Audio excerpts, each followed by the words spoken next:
ஹர நம பார்வதி பததே. தென்னாடுடை கசுவனே போற்றி.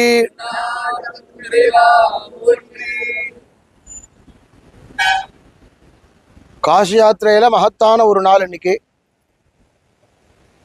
யாத்திரையினுடைய சம்பூர்ணமான ஒரு தினம். நாளைக்கு காசியில போய் இருந்தாலும் கயா வந்துட்டோம் அப்படின்னு கேட்டா கிட்டத்தட்ட யாத்திரையை நெருங்கின மாதிரி. கயா க்ஷேத்திரத்துல ராத்திரி ஒரு நாள் வாசம் பண்ணணும். ராத்திர ஒரு குழந்தை பிறந்திருக்கு அப்படின்னா அந்த அப்பா எனக்கு புள்ள பிறந்திருக்கான், அந்த புள்ள எதுக்காக? நம்ம வச்சுட்டு இருக்கக்கூடிய சொத்தெல்லாம் காப்பாத்துறதுக்காக நம்ம நினைச்சுட்டு இருக்கோம் இல்லையா? அந்த புத்திரன் நம்மளை காப்பாத்துவான், நம்மளை கடை தேற்றி விடுவான்ங்கிறதுனால அவனுக்கு புத்திரன்னு பேர். நிறைய நரகங்கள் இருக்கு. அதுல புத்து அப்படிங்கிற ஒரு நரகம், அந்த நரகத்துல இருந்து பெத்தவால மீட்டெடுக்கிறானான், அதனால அவனுக்கு புத்திரன்னு பேர். யாரு புத்திரன் அப்படின்னா, அம்மா அப்பாவை யார் பூஜை பண்றாலோ அவன் தான் புத்திரன். அம்மா அப்பாவை யார் கொண்டாடுறானோ அவன் தான் புத்திரன். அது என்ன கொண்டாடுறது அப்படின்னா, அவளுடைய ஜீவித காலம் வரைக்கும் அவ சொல்படி நடக்கிறது. ஜீவித காலம் முடிஞ்ச பிற்பாடு சரியான காலத்துல அவளை சாந்தி பண்றது. அதற்கப்புறமா பிரதி வருஷம் மறக்காமல் ஸ்ரத்தையா இதி ஸ்ரார்த்தகாங்கிற ஒரு வாக்கிய பதத்திற்கு இணங்க மிகுந்த ஸ்ரத்தையோட முன்னோர்களுக்கு ஸ்ரார்த்தம் பண்றது. ஜென்மால ஒரு முறையாவது வந்து கயாவுல பிண்டம் கொடுக்கறது. பாரதத்துல எங்கவனாலும் எப்பவனாலும் எதவனாலும் நாம திரும்ப திரும்ப திரும்ப திரும்ப திரும்ப திரும்ப பண்ணலாம். கயால பிண்டதானம் அப்படிங்கிறது ஒரு முறைதான் கிடைக்கும், அதுவே துர்லபம். கயாவுல விட்டுட்டோம்னா வேற துர்கதி கிடையாது. ஜீவதோர் வாக்கியகரணாத் பிரத்யப்தம் பூரி போஜனாத் கயாயாம் பிண்டதானாத் திருபிகி புத்திரஸ்ய புத்திரஜா. இது மூணு காரியம் யார் பண்றானோ அவன் தான் புள்ள. ஜீவதோர் வாக்கியகரணாத், இருக்கும் காலம் வரையில அவ சொல்படி கேட்டு நடக்கிறது. பிரத்யப்தம் பூரி போஜனாத், வருஷா வருஷம் திதி கொடுக்கிறது. லைஃப் டைம் ஒன்னுலையாவது கயாவுல வந்து பிண்டதானம் பண்றது. கயா வரதே கஷ்டம். இன்னைக்கெல்லாம் கயா வந்துடுறோம். அந்த காலத்துல கிளம்புவா, காத்து மழை புயல், உடம்பு சரியில்லாம போயிடும், ஞாபகம் மறதி வந்துடுவா. காசியிலேருந்து கிளம்பி கயாவுக்கு வராம எத்தனையோ பேர் திரும்பி இருக்கா. காசியிலேருந்து கிளம்பி கயா வந்து கயாவுல பண்ண முடியாத சூழ்நிலையினால திரும்பி இருக்கா. பித்ருக்கள் ஏதாவது ஒரு வடிவத்துல உங்களுக்கு காட்சி தருவா. அம்மா அப்பா இல்ல அப்படிங்கிறவாளுக்கு சரி, அம்மா அப்பா இல்லை அப்படின்னா தாத்தா பாட்டி, அதுக்கு முன்னாடி உள்ளவா, அவளை நம்ம சின்ன குழந்தையில பார்த்துருப்போம். அவளுடைய செய்கைகள் தெரியும். இடது கை ஆளுதை எடுத்து வைப்பா, எதையாவது ஒரு சொல் சொல்லுவா, அவளுடைய நடைகள் அது மாதிரி இருக்கும். அவளுடைய அந்த அந்த ஒற்றுமை அப்படியே எங்கேயாவது நீங்க கவனிக்கலாம். அதனால ஒரு ஜீவன் ஒரு முறை கயா வந்தால் அவளுக்கு பித்ரு தரிசனம் கிடைக்கக்கூடிய புண்ணிய பூமி கயா. இந்த பூமியே பிண்ட பூமி அப்படிங்கிறதுனால இங்க ஸ்ரார்த்தம் கொடுத்த அன்னைக்கு உடனே கிளம்பிடணும். கயாங்கிற வார்த்தை கிளம்பு. அதனால இங்க பிண்டம், இந்த மேலேந்து பார்த்தேன்னா ஒரு ஒரு க்ஷேத்திரம் ஒரு மாதிரி தெரியும். அது மாதிரி கயாவை பொறுத்த வரைக்கும் ஆகாயத்துல இருந்து நீங்க இந்த க்ஷேத்திரத்தை பார்த்தா ஒரு பெரிய பிண்டம் வச்சா அப்படி இருக்குமோ அது மாதிரி இருக்கும். அதனால இந்த ஊர்ல ஸ்ரார்த்தெல்லாம் முடிச்ச உடனே கிளம்பிடுவோம் நம்ம. இப்படி ஒரு உன்னதமான க்ஷேத்திரத்துக்கு காரணம் என்ன அப்படின்னா, கயாசுரன் அப்படிங்கிற ஒரு அசுரன். அவன் தபஸ் பண்றான். அவனுடைய தபஸை பார்த்தோம்னா விஷ்ணுலோகம் வரைக்கும் தகிக்கிறது. உடனே பிரத்யட்சமான மகாவிஷ்ணு என்ன வேணும்னா, அசுரன்லாம் என்ன கேட்பான், இத்தனை நாள் வேணும், அப்படி இருக்கணும் அப்படி இருக்கணும். ஆனா இவன் விசித்திரமானவன். இந்த பாரதத்துல எத்தனை புண்ணிய தீர்த்தம் எத்தனை புண்ணிய க்ஷேத்திரம் இருக்கோ அது மாதிரி என்னுடைய உடம்பு ஆகணும்னா அனுகிரகம் பண்ணிட்டு அப்படியே ஆகட்டும்னு அவர் கிளம்பிட்டார். திருப்பி உட்காந்து தபஸ் பண்ண ஆரம்பிச்சுட்டான். திருப்பி தபஸ் பண்றான். அவனை வந்து யார் யாரெல்லாம் தொடுறாலோ அவருக்கெல்லாம் மோட்சம் கிடைச்சிடுறது. அவனை தொட்டா போறோம் மோட்சம் கிடைச்சிடுறது.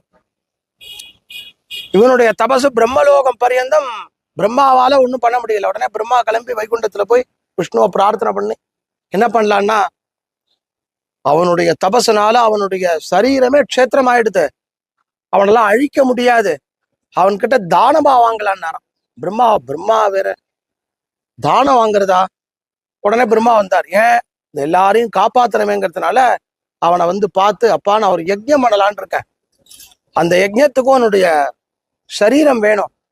என்ன காரணம்னா, எல்லா திவ்ய கஷேத்திரம் எப்படி இருக்கோ அது மாதிரி உன்னோடது ஆயிடுத்து, அதனால உன்னுடைய சரீரம் வேணும்னு உடனே கொடுத்துட்டான். எடுத்துக்கோ அப்படின்ட்டான். உடம்ப கொடுக்குறான். பார்த்துக்கோங்க ஆச்சரியம். உடனே பிரம்மா அவன் மேல யஜ்ஞ வாட்டிகையை வச்சு யாகம் பண்ண ஆரம்பிச்சா.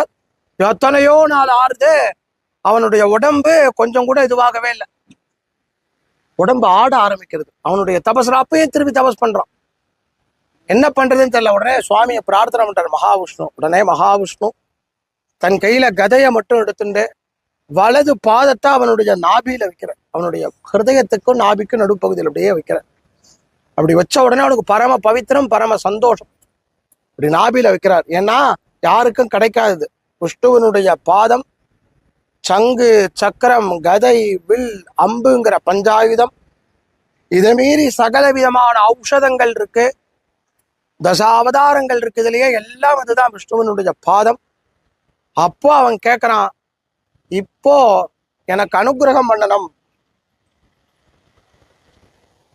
அவன் மேல விஷ்ணுவனுடைய பாதமே அனுகிரகம். அவனை வச்சு ஒரு அழுத்தினா உள்ள போயிடுவான். அப்ப அவன் கேட்கறான், எனக்கு ஒரு அனுகிரகம். உடனே அப்படியே பண்றேன்னாரான். அவன் கேட்ட அனுகிரகம், கயா கஷேத்திரத்துக்கு வந்து முன்னோர்களை உத்தேசித்து யாரு ஒரு தீர்த்தமோ துளசியோ பிண்டமோ நமஸ்காரமோ பண்றாலோ அவளை வைகுண்டத்துக்கு அழைச்சிக்கணும்னா அப்படியே பண்றேன்னாராம். அந்த விஷ்ணு பாதம் தான் கயாவில் இருக்கு. அவன் பூமியில இறங்கிட்டான். பெரிய மலை, அவன் பூமியில இறங்கிட்டான். அந்த ஒரே ஒரு பாதம், ராமர் பாதம்னா 2 பாதம் இருக்கும், விஷ்ணு பாதம்னா ஒரு பாதம் தான் இருக்கும். அந்த கடையில போய் நீங்க விஷ்ணு பாதம் வாங்கிட்டா என்ன ஒன்ன தரையில் இன்னொன்னு எங்க நீங்க அவன்கிட்ட கேட்கப்படாது இல்லையா?